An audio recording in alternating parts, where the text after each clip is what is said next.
Thalidomide was a medication that was invented in 1951, and it started being marketed to people to treat anxiety and sleeping disorders and morning sickness. It started being marketed in 1957, first in West Germany. And by 1961, it was withdrawn from the market. And in those 4 years, well, all kinds of misery ensued. Thalidomide babies were babies of mothers who had taken thalidomide during the pregnancy. And what happened was that those thalidomide babies, well, they were born with serious heart defects, and most spectacularly of all, they were born without arms or limbs. It was horrifying. Something like 10,000 babies were born with these birth defects. And in a way, you can almost say that 40% of them were lucky because that 40% died on birth. The other 60% lived on, and in horrifying circumstances. All kinds of medical problems throughout their brief lives, because almost none of them made it up to adulthood. They all died from heart problems, urinary tract problems, and of course, they were completely disabled. Because their little arms and their little legs were just little stumps. That's all. Now, it should be emphasized that thalidomide is actually a very beneficial drug in many respects. It's used to treat leprosy. Yeah. It's also used to help people with HIV. See? The medicine is not like poison. It's just very, very bad for pregnant women. And not even for all pregnant women. Or let me phrase that. It's not even bad for a woman at every stage of her pregnancy. Just certain weeks, certain key weeks, that if she takes thalidomide, her baby will be born seriously deformed.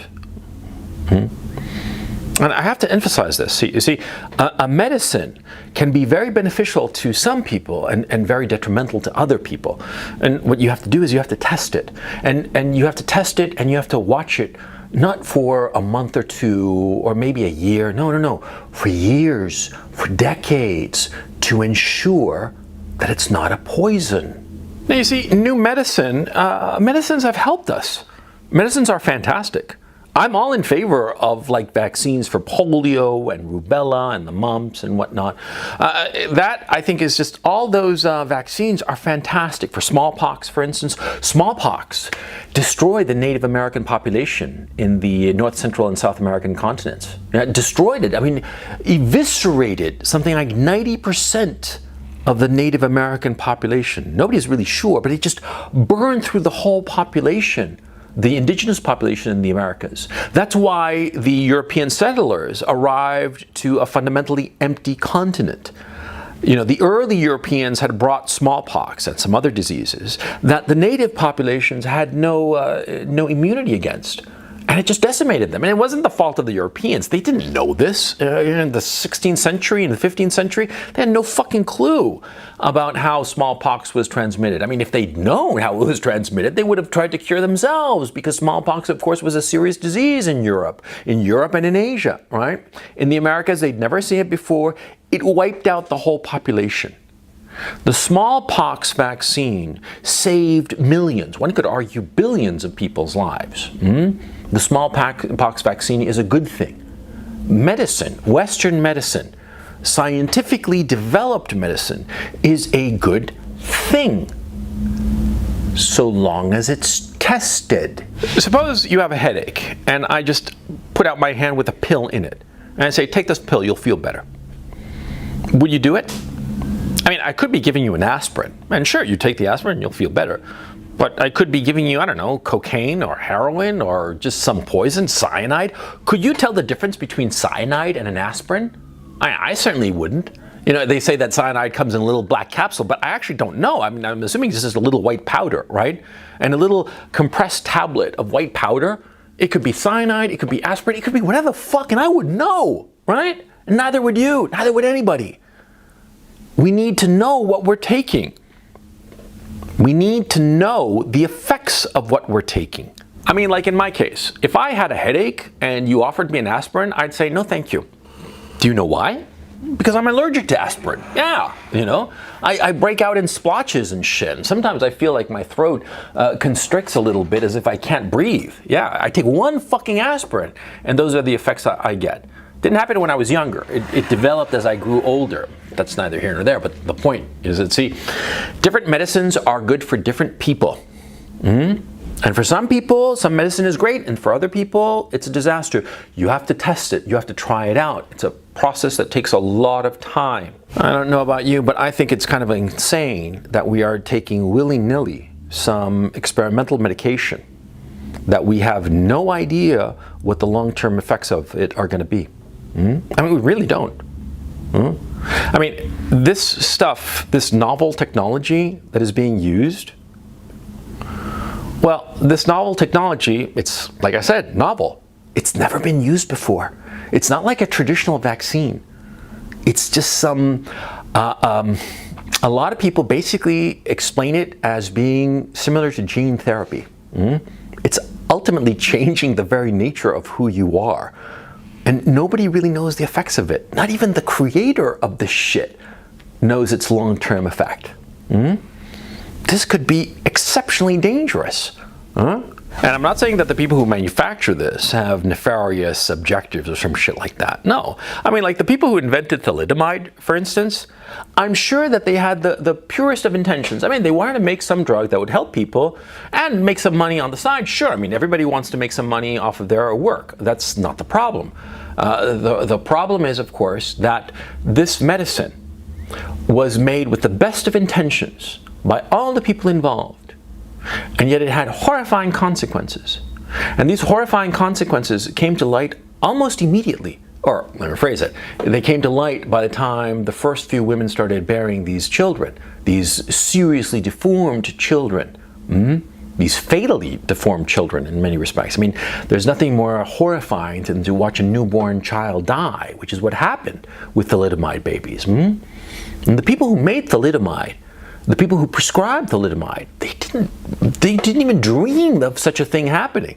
They had the best of intentions. It has nothing to do with the intentions of the people who made it. And it has everything to do with the fact that caution,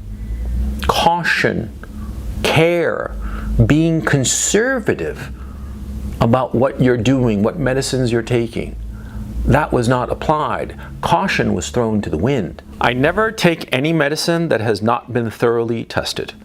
Tested by other people and tested on me.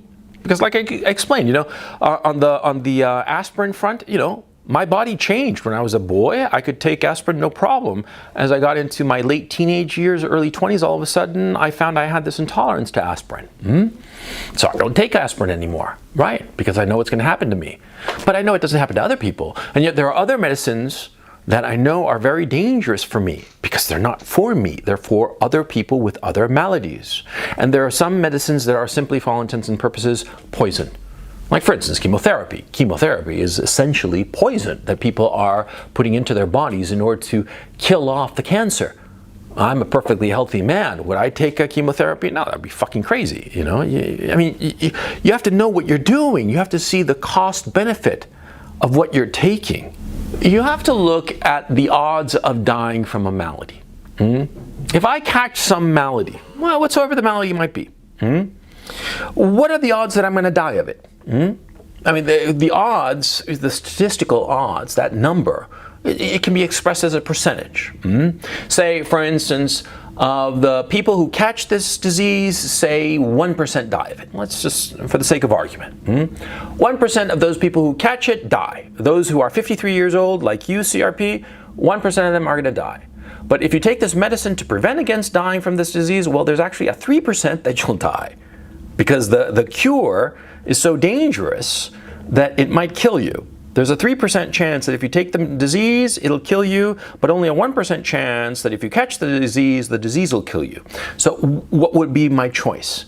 Well, quite obviously, I wouldn't take the medicine. No, it's 3 times more likely to kill me than the fucking disease it's supposed to cure. See what I'm saying? Yeah. That is a simple and obvious cost-benefit analysis. I mean, would I take chemotherapy? Fuck no, because I'm not sick.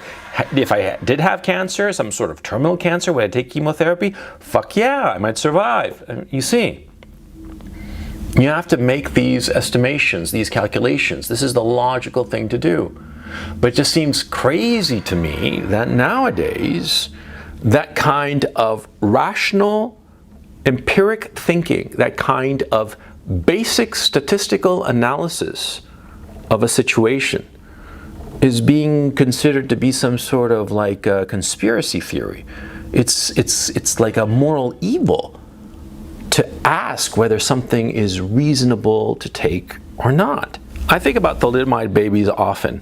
I'm not going to show any pictures in this video of it, of course not, because it's fucking horrifying. You just Google those images, and they'll scare the shit out of you. And they'll horrify you, because they are horrifying.